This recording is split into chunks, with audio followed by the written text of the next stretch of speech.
My name is Edwidge, and I am the older of two daughters. As far back as I can remember, I've always been serious and independent. My sister Tina, on the other hand, was a whirlwind of vivid emotions and carefree decisions. Our house was filled with laughter, the clinking of voices, and the melodies of the latest pop hits. It was a constant chaos, brimming with love. Mom and Dad loved playing music while cooking dinner or cleaning, and Tina happily sang along, carelessly scattering her belongings all over the house. I, however, preferred to find quiet corners where I could retreat with a book or jot down my thoughts in a notebook. While Tina enthusiastically tore open birthday presents, squealing with joy at fashionable clothes or a new phone, I would save the money I was given. "What are you saving for this time, Edwidge?" Dad would ask, nodding slightly, as if he already knew the answer. "For a laptop for school," I would reply, knowing that the computers in the school library were almost always occupied. Dad would smile faintly, but there was always a sense of incomprehension in his words. They could never understand why I didn't want what other girls my age wanted. Tina was my complete opposite. She was the embodiment of lightness and change. Her style changed almost every week, and her desires never stayed in one place. "Mom, everyone at school has a new iPhone, and I need the same one," she would say, and Mom would always find a way to buy it for her. As for me, I had to save and choose what truly mattered. I remember the day I finally bought my laptop. Months of strict saving, comparing models, and studying specifications came to a triumphant conclusion. I brought it home with a sense of pride, but my parents' reaction was predictably reserved. "Oh, that's nice, dear," Mom said, looking up from her plate, and then immediately shifted back to listening to Tina's latest shopping tales. In our family, Tina was always the center of attention, the bright star around which our solar system revolved. I remained the distant planet, quietly following my unchanging path. The older we got, the more our differences grew. Tina experimented with bold hairstyles, kept up with the fashion, while I was content with a practical braid and comfortable jeans. The library became my second home, a quiet refuge where I could work on my goals without being distracted by noise and hustle. When it came time to apply for college, I dove into preparation with the same determination I had for all my school tasks. Night after night, I polished my essays, filled out scholarship applications, and prepared for entrance exams. When I finally received the acceptance letter with a full scholarship, it was one of the proudest moments of my life. I ran into the kitchen, waving the letter, "Mom, Dad, I got in. And I got a full scholarship." But Mom, busy doing Tina's makeup, barely glanced at me. "That's wonderful, dear." "Tina, hold your head up, I'm almost done." Dad mumbled something like, "Great job, Edwidge," without taking his eyes off the newspaper. Their lackluster reaction hurt, but it was familiar. I returned to my room, clutching the letter to my chest as if it were my ticket to another world, one where I might be heard. Meanwhile, Tina had barely finished school. When she brought home her mediocre report card, I expected that at least this time, Mom and Dad would show some disappointment. But instead, they showered her with care. "Don't worry, sweetie," Mom said, running her hand through her hair. "College isn't for everyone. You have so many other talents." Dad just nodded, "That's right, princess. You'll find your way." I felt like an outsider in this family, but I knew that this college ticket was my chance to change my fate. I couldn't believe my ears. She had barely finished school, and now it seemed like she was planning to flit from one hobby to another, without caring about the consequences. Mom, noticing the look on my face, threw me a sharp glance. "Edwidge, don't be cruel. Your sister has other gifts." I bit my lip and said nothing, though emotions were boiling inside me. It was clear, no matter what I achieved, Tina would always be the favorite. College became my salvation, a breath of fresh air, where there was finally room for hard work, ambition, and self-realization. Here, For the first time, I was surrounded by people who valued not outward appearances, but strength of character. I threw myself into my studies, eagerly absorbing knowledge and striving to make the most of every opportunity life gave me. In my second year, I got a call from home. It was Tina, her voice ringing with excitement. "Rach, guess what? I'm thinking about enrolling in beauty courses. Mom and Dad think it's a great idea." I wanted to tell her about my research project, the summer internship I had been offered at one of the top companies, but I knew Tina probably wouldn't be able to appreciate it. So I just mumbled something neutral, and the conversation soon ended. After hanging up, I felt a strange mix of disappointment and determination. Tina would always live the way she wanted, regardless of my opinion, and I, on the other hand, was determined to continue on my path. The years flew by. While Tina signed up for one course after another and dropped them for others, I graduated from college with honors. Even before receiving my diploma, I had already secured a job at a prestigious company. The day I moved into my own apartment was both joyful and bittersweet. Unpacking my few belongings, I couldn't help but think about how different my life was from my sister's. She was still living at home, surrounded by parental care, while I was standing firmly on my own feet, ready to conquer the world. The first few months at my new job were a whirlwind, endless projects, long hours, and a huge desire to prove myself. I worked harder than anyone, and my dedication didn't go unnoticed. A year later, I was offered a promotion to team leader. I eagerly called home to share the news. "Mom, I got promoted. I'm a team leader now." "Oh, that's wonderful, dear," she replied. "But guess what? Tina has met an amazing guy. He comes from such a good family, you'd just love him." We're all so happy for her. While Mom enthusiastically talked about Tina's new boyfriend, my promotion faded into the background, lost among the joyful news about my sister. I hung up the phone feeling empty, but at the same time, I was filled with a renewed sense of determination. If my family couldn't appreciate my achievements, would simply have to accomplish even more. I threw myself into work, putting in long hours, nights, and weekends, which became just another opportunity to prove my worth. My dedication paid off quickly. In no time, I received another promotion, and then another. Before I knew it, I had become the head of the department, the youngest in the company's history. One day, I was called into Mr. Thompson's office, the company owner.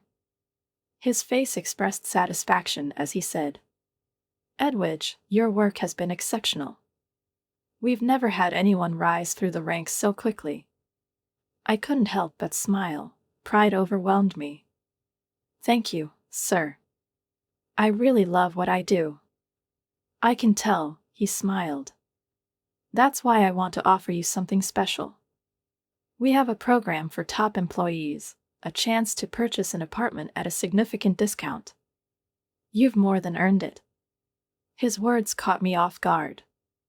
This offer wasn't just an acknowledgement of my work, it was a symbol of the independence and stability I had been striving for my whole life. The next few weeks were filled with paperwork and planning. I was literally drowning in handling the details: paperwork, choosing furniture, setting up the apartment. When I finally received the keys, the feeling was so overwhelming that it seemed as though I was walking on air, floating above the ground. I immediately decided to throw a housewarming party to celebrate this important milestone with those who truly mattered to me. However, since I didn't have much furniture yet, I bought a few inexpensive plastic tables and chairs, which of course didn't look luxurious. But I carefully arranged them in each room, choosing dishes and tablecloths to make everything look neat and harmonious. The table settings weren't extravagant, but they were mine, and I was proud of that. This was my home, my life, and I allowed myself to enjoy the moment. On the day of the party, the first to arrive was my colleague with gifts and warm congratulations. He was kind and sincere, and I was glad to share this moment with him. Then my family arrived: Mom, Dad, and Tina. As always, she burst into my life like a whirlwind, surveying the modest surroundings with a barely concealed smirk. She always had a knack for finding the smallest reasons to mock, even in moments when everything was fine. And then I noticed a pattern. Every time one of my colleagues tried to congratulate me or mention my achievements, my parents would instantly change the subject to Tina. "Oh, that reminds me," Mom said, interrupting a colleague mid-sentence. "Edwidge, did you hear about Tina's latest modeling gig? She's just so photogenic, you should see her." Dad quickly chimed in, proudly adding, "Yes, our Tina, she was born for the spotlight, such a natural talent." I couldn't help but notice the embarrassed and slightly frightened looks on my colleagues' faces. I wanted to sink into the floor. And Tina, of course, just nodded along, enjoying every moment. She spoke with a light laugh, clearly oblivious to how her words hurt me. I could have said something, but the words got stuck in my throat. And so, the evening slowly drifted into empty chatter, and I felt my accomplishments dissolve into the shadow of her carefree existence. Finally, thankfully, my family left. As soon as the door closed behind them, my colleague Sarah turned to me, her eyes wide with concern. "Edwidge, what the hell was that?" she asked, her voice quiet and worried. I pressed my lips together, trying to hide my hurt, and shrugged, trying to brush it off. "Oh, you know, they are who they are," I said, but inside, I felt my heart tighten. Another colleague, Mark, shook his head, clearly shocked. "No, Edwidge, that's not normal. Are you okay? Do you need help?" Their concern was touching, but also a bit embarrassing. I wasn't used to anyone worrying about me like that, and it made me feel even more vulnerable. "Guys, it's fine. I'm used to it." I tried to hide my emotions, but I felt my throat constrict. "Who wants another drink?" While I was busy in the kitchen, I could hear them whispering among themselves, their concern palpable.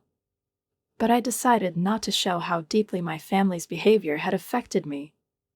I pulled myself together and dove back into work with renewed energy.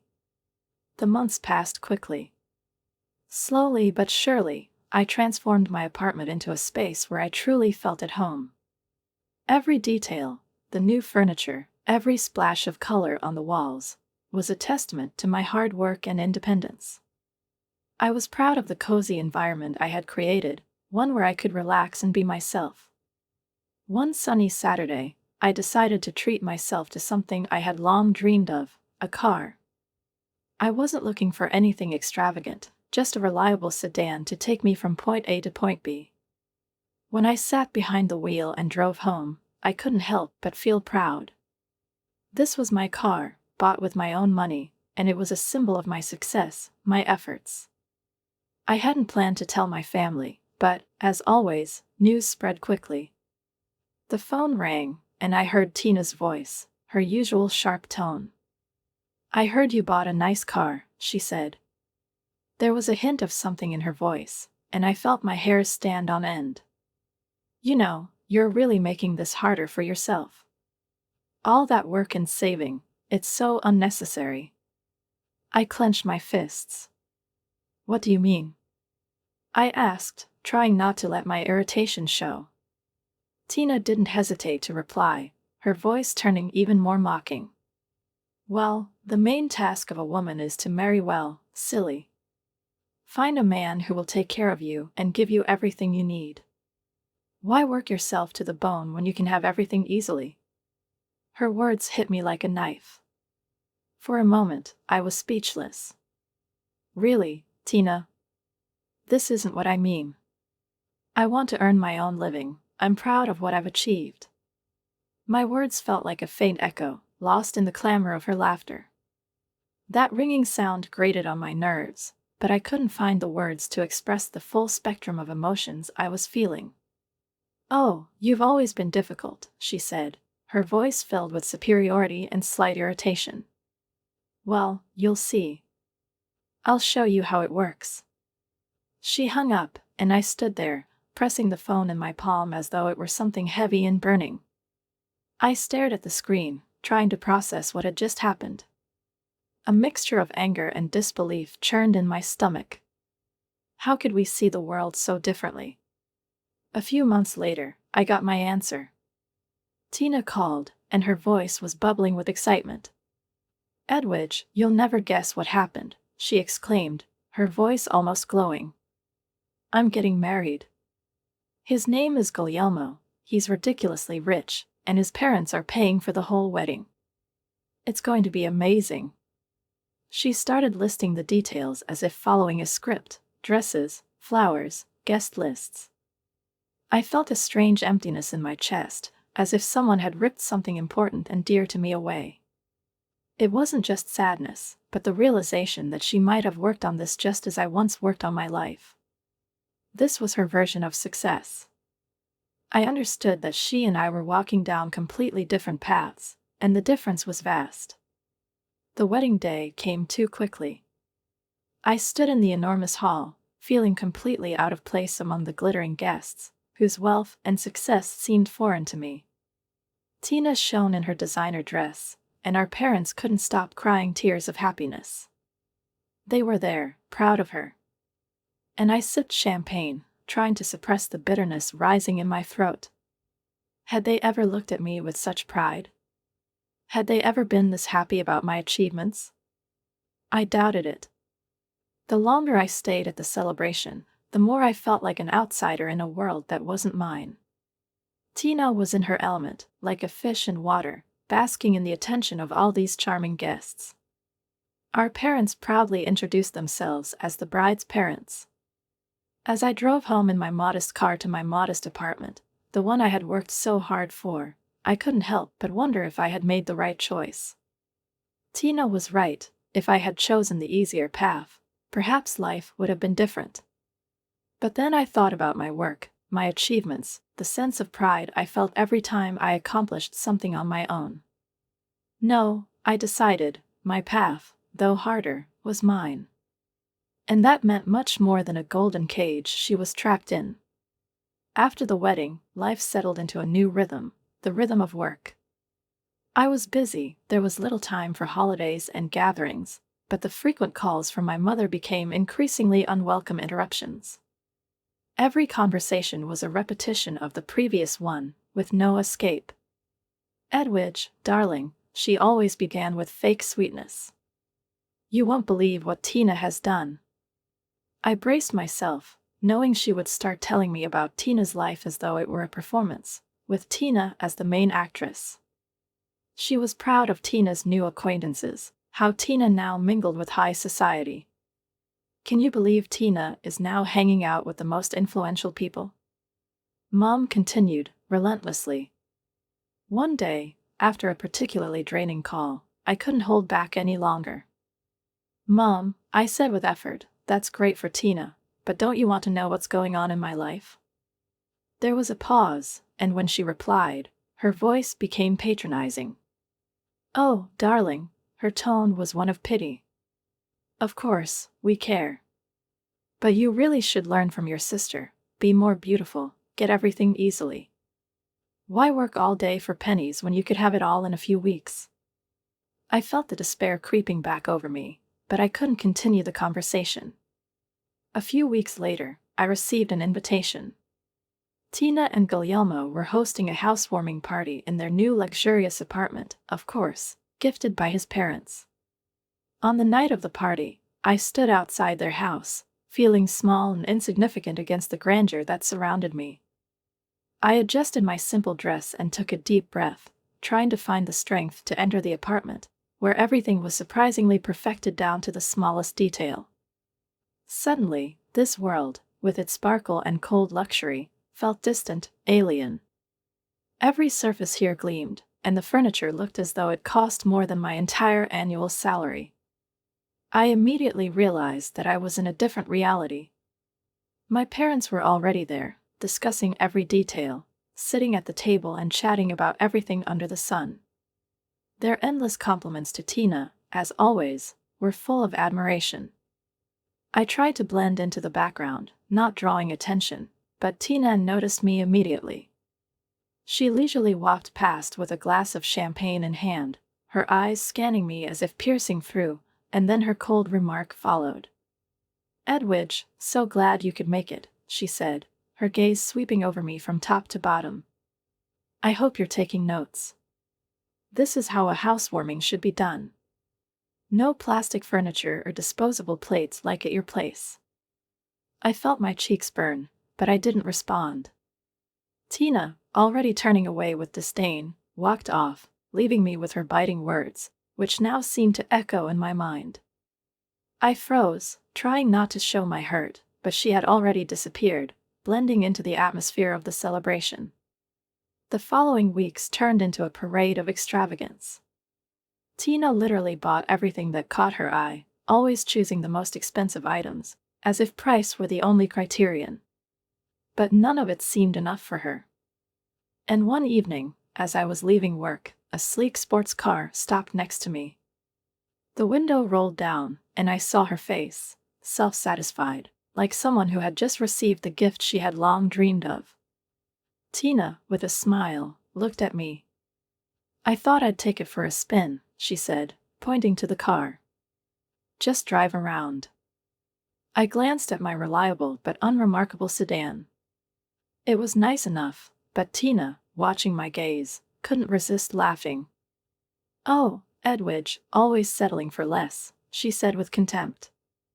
"You'll always work for others while I live the good life." 2 years passed.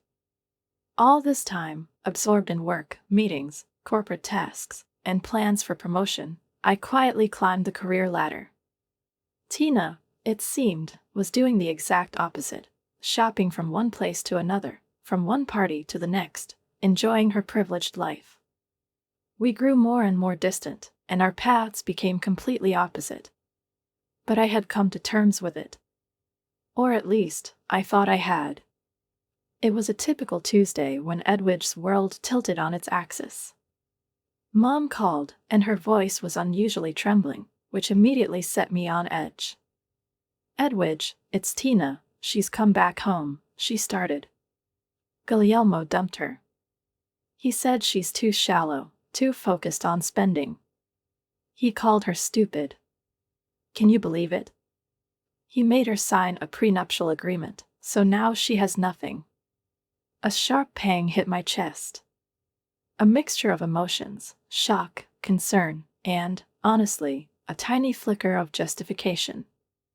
I tried to suppress the feeling, but it was too strong.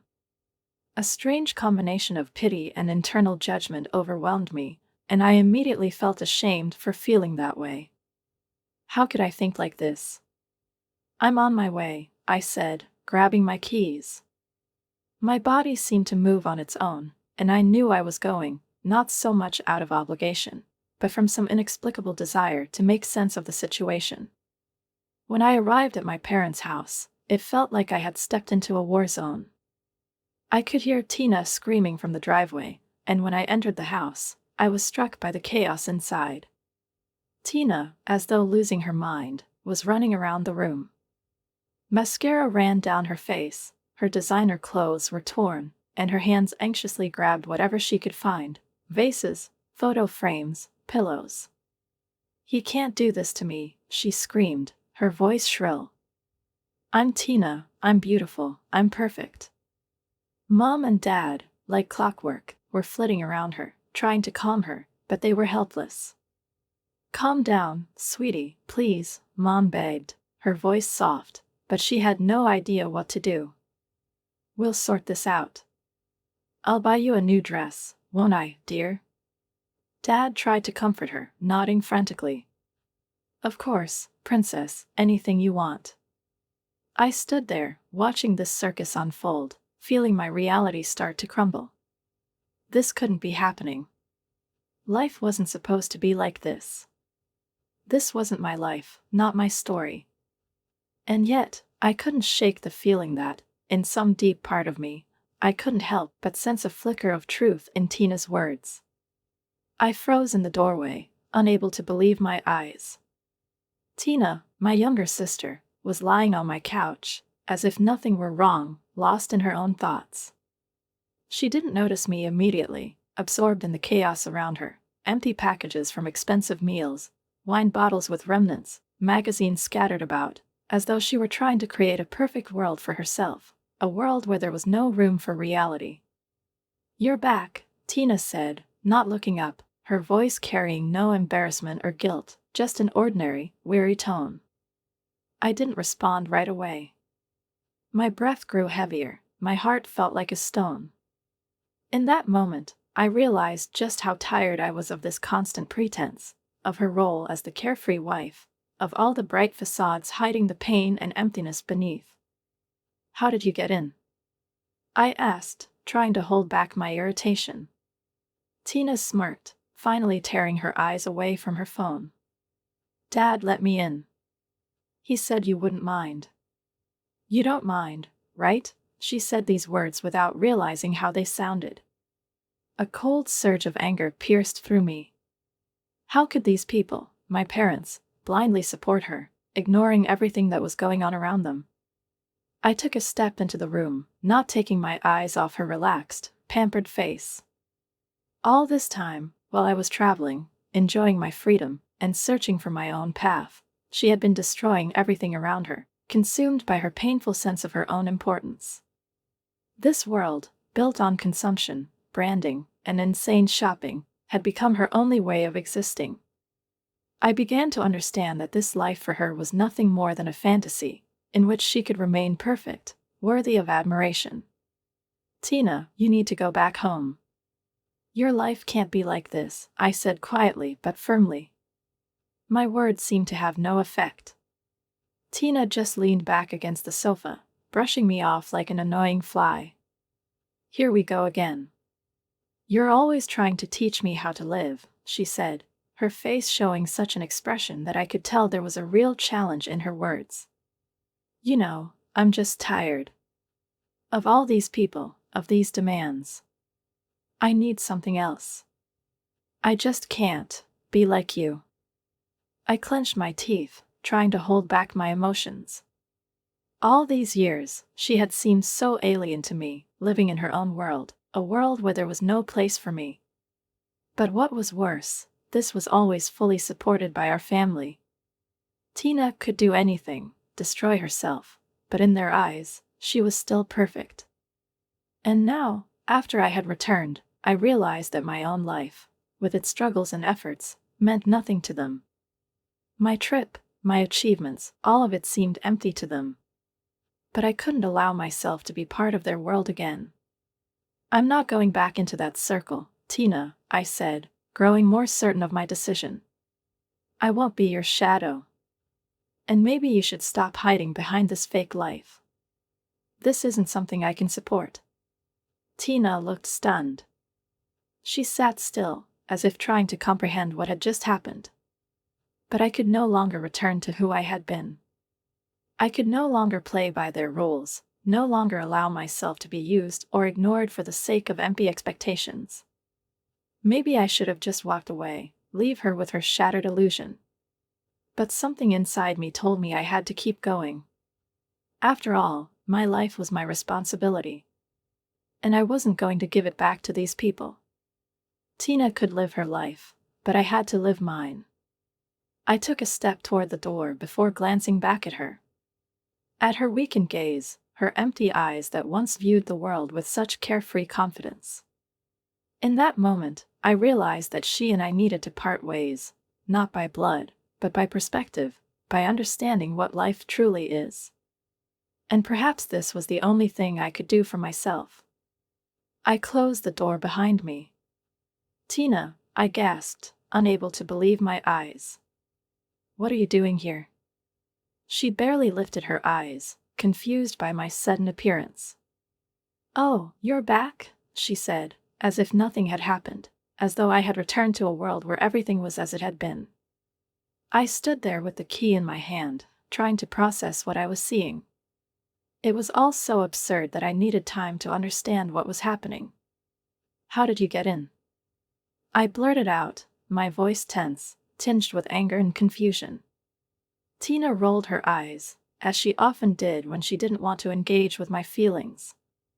"Don't be Edwidge," she said, turning away from me again. I used the spare keys you gave Mom and Dad. I needed a change of scenery. Everyone's home, she said with such indifference that I couldn't breathe. Did I know that this moment, standing at the door, staring at my sister, would become a turning point in my life? It reminded me of how I'd always stood on the sidelines, watching everything crumble, while my parents were consumed with caring for Tina. You know, I stood there, staring at Tina, trying to process everything. It was too much. I needed to step back, just take in all this information. I need some air, I muttered, grabbing the car keys and heading for the door. But when I reached the parking lot, my car was nowhere to be found. Panic set in. Something clenched in my chest. I dialed my parents' number, feeling the ground slip away from under me. Mom answered, her voice sickeningly sweet. "Edwidge, darling, how was your trip?" But I couldn't continue the conversation in that tone. "Where is my car?" I demanded, feeling anger and madness building up inside me. Mom fell silent, and then I heard my father's voice. "We sold it," he said, and those words hit like a thunderclap. The world seemed to flip upside down. In that moment, everything I knew, everything I felt, collapsed. "Are you out of your mind?" I screamed into the phone. He continued indifferently, as if this were all just a routine matter. "We used the money to take her shopping and to the spa," Mom explained. I couldn't believe what I was hearing. It was my car. "You had no right." Now my father intervened, his voice cold and sharp. "Listen, Edwidge, we're family. Everything that's yours is ours." It felt like I no longer understood who these people were. They had taken not only my things, but also all my years of patience, all my efforts. "You stole my car, broke into my home, and I'm the selfish one?" I could barely force the words out, so enraged was I. This wasn't just theft, it was a declaration that I hadn't existed in their lives, that I had no right to anything of my own. And then everything I had been holding back exploded. I could no longer contain my anger, my pain. Emotions overwhelmed me, but for the first time, despite their words, I felt something significant happening within me. "I want my money back, right now," I exclaimed, not giving them a chance to reply. The response was immediate and harsh.